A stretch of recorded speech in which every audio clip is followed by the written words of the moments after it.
बाद hair wash करने से गर्भ क्यों गिर जाता है, और जो है इम्प्लांटेशन के बाद हेयर वॉश कब तक नहीं करने चाहिए और कब हेयर वॉश करने चाहिए। फ्रेंड्स, इसमें बहुत वीडियो में हम आपको यही जो है जानकारी देंगे कि ओवुलेशन के बाद हेयर वॉश करने से गर्भ क्यों गिर जाते हैं। तो देखो डियर, होता क्या है कि जब आपकी पीरियड आ जाती है, पीरियड आने के 3 से 4 दिन के बाद जब आप हेयर वॉश कर लेते हो, हेयर वॉश करने के बाद आपको पीरियड में आपको 1 से 2 दिन में हेयर वॉश बिल्कुल भी नहीं करने चाहिए। आपको पीरियड के बाद 3 से 4 दिन के बाद ही हेयर वॉश करने चाहिए। एटलीस्ट चौथे दिन हेयर वॉश करने चाहिए। उसके बाद आपको हेयर वॉश करने के बाद आपको क्या करने हैं कि ये हेयर वॉश आपको यहाँ पे बंद नहीं करने हैं, क्योंकि बहुत ज्यादा महिलाओं में ये कंफ्यूजन है कि हेयर वॉश मैं क्या अभी से बंद कर दूं, पीरियड के बाद हेयर वॉश बंद कर दूं। तो जी नहीं, हेयर वॉश यहाँ पे आपको बिल्कुल भी नहीं बंद करने हैं।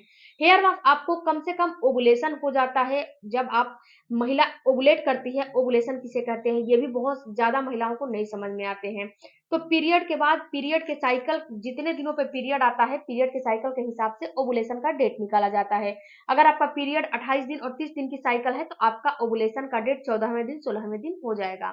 तो 14वें दिन 16वें दिन हो जाएगा तो इस समय ओवुलेशन होगा। एक महिला ओवुलेट करती है, जो है वो एक महिला फर्टाइल विंडो उसका एक महिला का होता है, तो उस समय एक अंडा बाहर निकलता है और वही अंडा फर्टिलाइज होता है। इसके बाद ओवुलेशन के बाद आपका इम्प्लांटेशन आता है।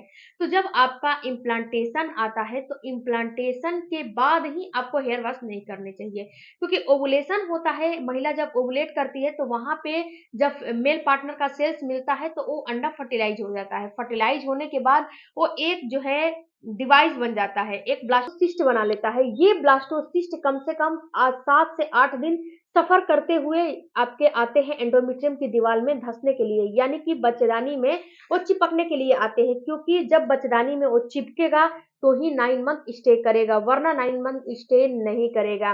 तो यहाँ पे जब बच्चेदानी में धंसता है तो ही तो वहां 9 मंथ स्टे करेगा। अगर आप किसी भी चीज को ले जाके ऐसे ही रख दोगे तो वो वहां पे रहेगा नहीं ना, वो तो खराब हो जाएगा। तो वहां पे उसको गड्ढा खोद के वहां पे चिपकाया जाता है। जब वो धंस जाता है उसके बाद यहाँ पे प्रोजेस्टेरॉन हार्मोन बढ़ जाते हैं।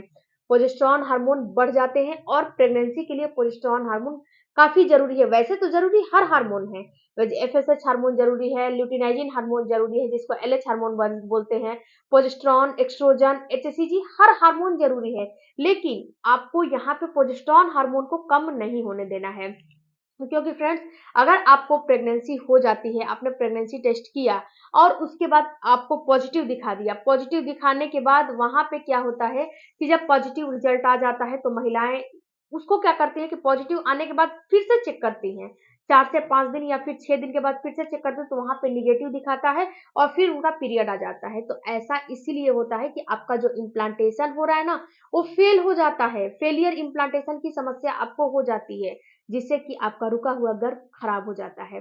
तो यहाँ पे बस आपको एक चीज समझना है कि आपका जब सक्सेसफुल इम्प्लांटेशन हो जाता है, ये इम्प्लांटेशन की और ओवुलेशन की प्रक्रिया आपके अपने अपने पीरियड के साइकिल के हिसाब से समझने हैं और जानने हैं। ऐसा नहीं है कि मैडम ने जो है बताया है 22वें 23वें दिन तो 22वें 23वें दिन ही मानना है। जी नहीं, आपको मैडम ने 22वें 23वें दिन बताया है, उस महिला को बताया है जिसकी पीरियड 28 दिन और 30 दिन पे आती है। अगर आपके पीरियड की साइकिल 35 दिन है, 31 दिन है तो भी इसमें काम आगे पीछे करके चल जाएगा।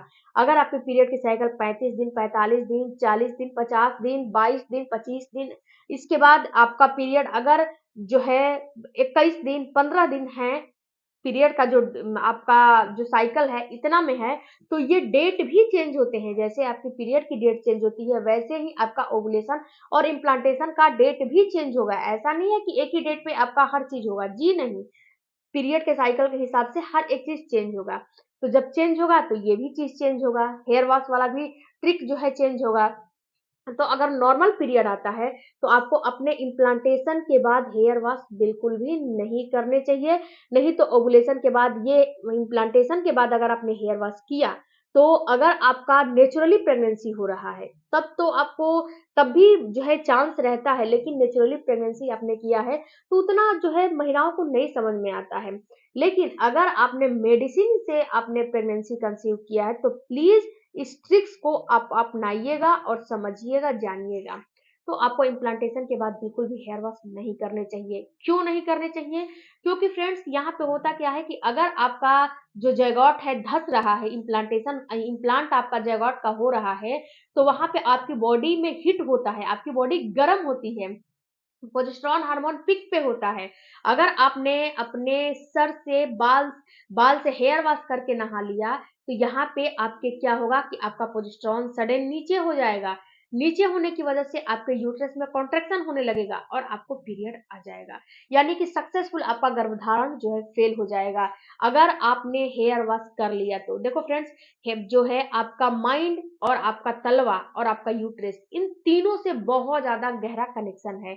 यहाँ पे आपको जो है, अब तो ठंडी का मौसम आ गया, तो आपको सॉक्स भी पहन के रखने चाहिए। आपका तलवा भी ठंडा बिल्कुल भी नहीं होने चाहिए। अगर आपका तलवा ठंडा रहेगा तो आपकी यूट्रस में ठंडा ब्लड जाएगा। अभी तो आपकी बॉडी गर्म है और उस पर से ठंडा ब्लड जाएगा, तो नुकसान करेगा कि नहीं करेगा? आप खुद अपने दिमाग से सोचिए। नहीं करने चाहिए। कितने लोग इस पे बिलीव करते हैं, कितने लोग इस पे बिलीव नहीं करते हैं। जो एक्स्ट्रा एडवांस बनते हैं, बिलीव नहीं करते हैं, वही फंसते हैं।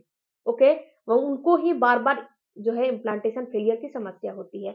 अब बात करते हैं फ्रेंड्स कि जो है बहुत सारा ये भी कमेंट है कि आपने मना कर दिया कि हेयर वॉश नहीं करने हैं, तो आखिर हेयर वॉश कब करने हैं?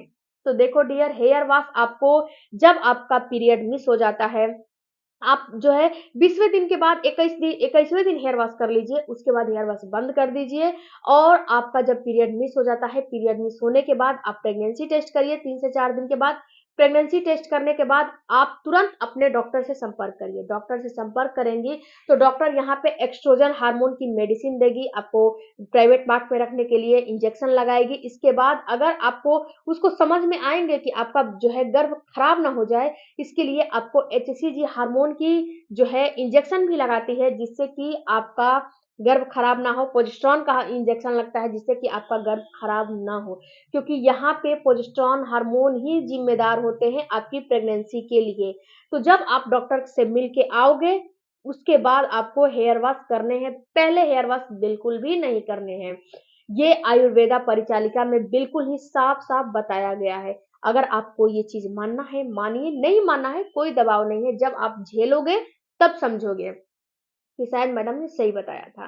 तो आपको हेयर वॉश अपने पीरियड मिस होने के बाद अपने डॉक्टर के पास जाना है, डॉक्टर के पास से आके, और वहाँ पे आपको डॉक्टर क्या होता है, कभी-कभी डॉक्टर को समझ में नहीं आते हैं, तो आपको बीटा एचसीजी का टेस्ट भी करा सकती है, या फिर आपको जो है अल्ट्रासाउंड वगैरह भी करा सकती है, उसमें कोई प्रॉब्लम नहीं है। जो भी आप डॉक्टर की प्रोसेस है, उसको करिए, समझिए, जानिए, उसके बाद हेयर वॉश करिए, उसमें कोई दिक्कत नहीं है।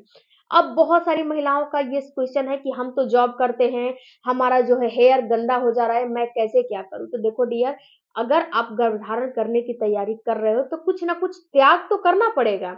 अगर आपका हेयर जो है ऑयली हो जा रहा है, तो वहाँ पे टेल्कम पाउडर जो है उसका छिड़काव कर लीजिए, वहाँ पे ड्राई हो जाएगा। अगर ऑयली महसूस हो रहा है तो ड्राई हो जाएगा।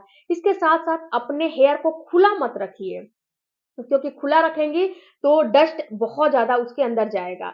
बाँध के रखिए, बाँध के रखने से थोड़ा डस्ट कम जाता है, और आप जो है महिलाएँ तो उस चीज़ को कर लेंगी, ऐसी बात नहीं है कि नहीं करती हैं, क्योंकि इससे जो हेयर वॉश स्टिक्स है, इससे कम से कम आपको 100 से ऊपर इसका फीडबैक मिला है कि हमने हेयर वॉश नहीं किया, हमने कॉन्टैक्ट नहीं बनाया इम्प्लांटेशन में, तो हमारा सक्सेसफुल प्रेगनेंसी हो गया है।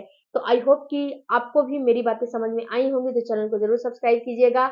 कोई भी क्वेरी है कमेंट बॉक्स में ज़रूर दीजिएगा, लेकिन वीडियो देख के। मिलती हूँ अगले वीडियो में। अगर कोई भी चीज़ आपको परचेज़ करना है तो हमारे लिंक के थ्रू